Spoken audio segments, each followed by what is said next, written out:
आपसे बहुत पहले से कहते आ रहे हैं कि आपको अपने जो कॉन्टैक्ट्स हैं, अपने जो लोग हैं, उन लोगों को एक साथ लाना होगा ताकि ये मालूम पड़ सके कि कितने लोग इस लड़ाई में हमारे साथ हैं और वो अपना-अपना क्या-क्या रोल अदा कर सकते हैं। यदि वो लोग आपके साथ नहीं हैं, हमारे साथ नहीं हैं, तो फिर अ, उनका हम बार-बार उनको हम परेशान नहीं करेंगे।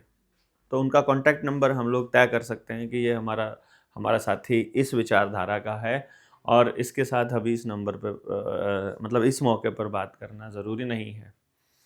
जनता सरकार मोर्चा के सभी साथी आपके गाँव में आने वाले हैं, आपसे बातचीत करने वाले हैं, आपको अ, आपसे जुड़ने वाले हैं और नए लोगों को जोड़ने वाले हैं। हमारे कुछ मुद्दे हैं जिनको हमने लेकर के बातचीत की थी और हम सब लोगों ने में एक सहमति बनी थी कि क्यों ना हम एक मुद्दे पर कम से कम एक व्यक्ति को साथ में लेके चलें। जैसे हम कहें कि जल, जंगल और ज़मीन, जल, जंगल, ज़मीन ये एक और जानवर, इस ये 4 जो मुद्दे हैं, ये हमने तय किए थे कि इन पर हम अपनी बात करेंगे। अगर वो बात करें रोटी, बेटी और माटी। अब जब हम माटी की बात करेंगे तो वो ज़मीन के एरिया में ही आती है, रोटी मेटी बाट माटी।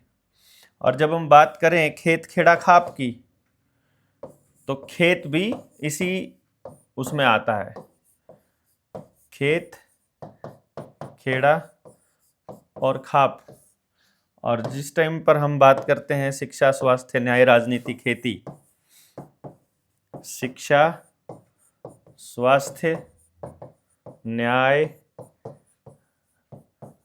राजनीति,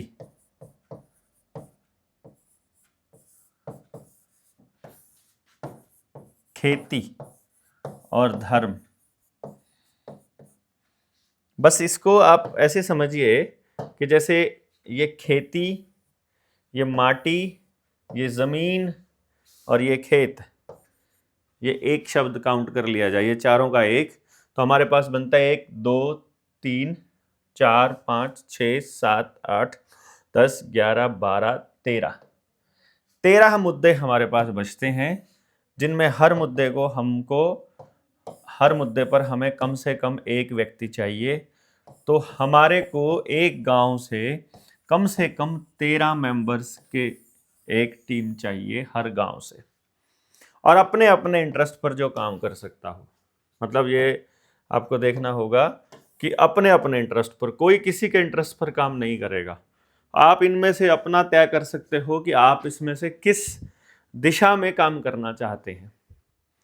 शिक्षा पर काम करने वाले साथियों के लिए हमने एक ऑप्शन दिया था कि आपको एजुकेशन की ट्रेनिंग कंप्लीट करनी पड़ेगी। एजुकेशन की ट्रेनिंग कंप्लीट करने के लिए, जो बेसिक ट्रेनिंग है उसको कंप्लीट करने के लिए मैंने ऑलरेडी आपके जो ये वीडियो है, इस वीडियो के डिस्क्रिप्शन में, ऊपर कैप्शन में, सब जगह हमने वो लिंक्स दिए हुए हैं, जिसमें दिया हुआ है जेएसएम से जुड़ने के लिए ये प्लेलिस्ट देख लीजिए। उसमें रुपए वाले मसले की वीडियोस भी हैं। उसी के अंदर जो न्यू वर्ल्ड ऑर्डर से रिलेटेड जो खबर, जो जो मुख्य वीडियो आपको देखनी चाहिए वो भी हैं। उसी में आप जाएंगे तो उसी डिस्क्रिप्शन वाली इस पूरे डिटेल में जाएंगे तो वहाँ आपको मिलेगा कि सेमिनार कोई देखना है उस पर क्लिक करना है, या सेमिनार नहीं देखना है आपको, एजुकेशन की ट्रेनिंग करनी है तो उस पर लिखा हुआ है कि एजुकेशन की ट्रेनिंग आप यहाँ से कर सकते हैं। वो कैसे करनी है उसका तरीका हमने वहाँ पर दिया हुआ है। अदरवाइज एक डेडिकेटेड वीडियो बहुत जल्दी हम इस पर बना देंगे। और जिन लोगों ने पहले ट्रेनिंग कर ली है, जिन लोगों की पहले नोट्स आ गए हैं और जो लोग अब कनेक्टेड हो गए हैं, उन सारे लोगों को भी अब एजुकेशन की ट्रेनिंग तो करनी ही है। कनेक्टेड लोगों को तो सबको एजुकेशन की ट्रेनिंग करनी है, क्योंकि उनको अच्छे से समझ में आएगा जब हम मैनुअल ट्रेनिंग करेंगे कि अब हम किस चीज़ का इंतज़ार कर रहे थे। कुछ लोगों का मानना था कि हमने शिमला में जो एडवांस ट्रेनिंग की थी उसमें हम कुछ हासिल नहीं कर पाए और हम वो चीज़ नहीं बना पाए जिसकी उम्मीद थी। तो हमें समय के साथ मालूम पड़ जाएगा कि वो क्यों नहीं किया था और अब हमारे पास नई चीज़ क्या आ गई है, उसकी डिटेलिंग बताने की ज़रूरत अब हमें नहीं पड़ेगी और लोगों को। तो अब एक टीम, बड़ी टीम बन करके तैयार होने वाली है, जिसको हम धीरे धीरे धीरे धीरे अब ऑर्गेनाइज करने चले हैं। अब जो इम्पोर्टेंट जो काम है वो है कि जितने भी लोग हमने अभी तक जोड़े हैं उन सब लोगों को एक सिरे से एक तरीके से ऑर्गेनाइज करना। और वो ऑर्गेनाइज इस तरीके से होगा कि एक कोर टीम जो बनेगी वो सबसे ज़्यादा अनुभवी या फिर उन लोगों की जो अभी तक इस ट्रस्ट वाले एंगल पर सबसे आगे आते हैं एक दूसरे के साथ, जिनके ऊपर मैं ट्रस्ट करता हूँ या जो मुझ पर करते हैं, कि वो लोग जो सबसे ज़्यादा अभी तक एक्टिव भी रहे हैं, समय भी है और समझ भी है, और जिन्होंने इसमें काम किया है, तो वो 30+60 यानी 90 लोगों की एक टीम बनेगी पहले नंबर पर। और फिर हर व्यक्ति के पास में 20 लोगों की एक टीम का होना कंपलसरी है। ये एक ऑर्गेनाइजेशनल स्ट्रक्चर हम लोग बना रहे हैं। तो आप सारे लोग इस पूरे के पूरे स्ट्रक्चर में आप कहाँ फिट होना चाहते हैं, ये इसी बात के ऊपर निर्भर करेगा कि आपने अभी तक जो एक्टिविटीज़ हैं उनमें टाइम कितना लगाया या आगे आप कितना टाइम लगाने वाले हो। और ये हमारे ऊपर नहीं है, ये it is up to you, क्योंकि इसमें कोई ये नहीं है कि किसी की प्रमोशन हो रही है या कोई ऊपर है या कोई किसी पद से नीचे है, पद है ही नहीं है। वो अपनी एक टीम बिल्डिंग का एक टीम स्ट्रक्चर है जिसमें हम लोग आगे बढ़ रहे हैं। कि पर्पस ये है कि निर्णय सामूहिक रूप से कैसे लिया जाए।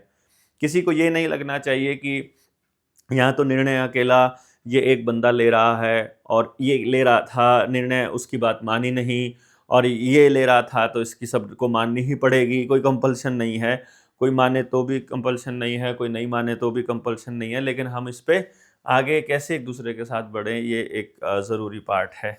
तो इसलिए ये सारे मुद्दों पर आपको जो अपने अपने कॉन्टेक्ट्स है उनकी लिस्ट बनानी पड़ेगी। वो इस तरीके से बनानी पड़ेगी जो मैंने यहाँ पर आप लोगों को ये लिखा है। हर एक पेज के ऊपर, जैसे कोई जिला है, जिला लिख दिया करनाल, और फिर एक अगले पेज पर लिख दिया पानीपत, अगले पे लिख दिया यमुनानगर, या स्टेट है तो स्टेट।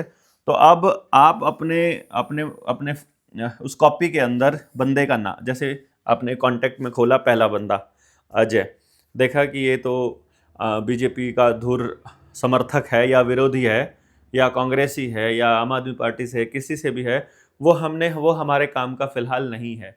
जो किसी भी संगठन से पहले से जुड़ा हुआ है और वो उसमें पूरी तरह से डेडिकेटेड तरीके से लगा हुआ है, वो अपने जनता सरकार मोर्चा में नहीं आएगा, क्योंकि उनके पास सिर्फ एक मुद्दा है, उनको एक ही तरीके से चलना है। और जनता सरकार मोर्चा ने इतने सारे मुद्दे उठाए हुए हैं, मैं आपको आने वाले टाइम में लगभग 100 मुद्दों की लिस्ट आपको दूंगा जिनके ऊपर हमको बोलना है, जिनके ऊपर हमें अपनी बात रखनी है, जिन पे अपना सवाल उठाना है, और फिर पूरे देश से मुद्दे इकट्ठे करने हैं कि बताइए और क्या क्या मुद्दे हम लोग इसमें जोड़ सकते हैं।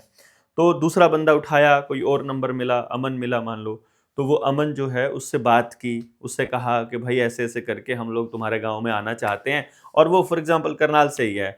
तो आपने कहा कि हम तुम्हारे गांव में आना चाहते हैं, तो क्या तुम हमें कुछ मदद कर सकते हो, कि क्या तुम हमें कुछ लोगों से मिलवा सकते हो, क्या मैं अपनी टीम को कह दूं कि वो तुमको कॉल कर ले। तो वो बंदा यस कर देगा, तो उसका नाम यहाँ पर लिख देना है अजय, अमन, उसके गांव का नाम और उसका फ़ोन नंबर। फिर करनाल का ही दूसरा कोई बंदा मिल गया या अगला बंदा मिल गया, वो पानीपत का मिल गया, तो फिर पानीपत का पेज पलटा अपनी कॉपी में और फिर उसमें लिख लिया। इस तरह से आप हर ज़िले के साथियों के नाम आप नोट करते रहिए, ये बहुत ज़रूरी है, क्योंकि भविष्य में जब हम एक लिस्टिंग तैयार करेंगे, भविष्य में जब हम लोगों को तैयार करेंगे, तो वो किसको किससे मिलना है, कौन जाकर कैसे काम करेगा, कैसे टीम बिल्डिंग करेगा, इसी सब की ट्रेनिंग हम दुबलधन में कर रहे हैं 2 तारीख से। तो आप लोग वहाँ उसमें शामिल भी होइए और देखिए भी कि कैसे एक दूसरे को साथ मिल करके ये काम किया जा रहा है और इस मिशन को आगे बढ़ाया जा रहा है। अपने मुद्दे ज़रूर चूज़ कर लीजिएगा कि आपकी पसंद का, वैसे भी आप कमेंट बॉक्स में भी लिख सकते हो कि बताइए आपका मनपसंद जो एरिया ऑफ एक्सपर्टीज़ है या आपके इंटरेस्ट एरिया है वो कौन सा है। आप किस विषय पर सबसे ज़्यादा काम करना चाहोगे, आपको क्या लगता है कि आपके लिए सबसे महत्वपूर्ण क्या है, कि किसको बचाकर आप अपने देश को बचाने की बात कर सकते हो, कि यदि हमने ये वाला पार्ट बचा लिया तो हम अपने देश को बचाने में कामयाब हो सकते हैं। और ये हम सबको पहले से ही मालूम होना चाहिए। जिन लोगों को लगता है कि वो लोग नहीं कुछ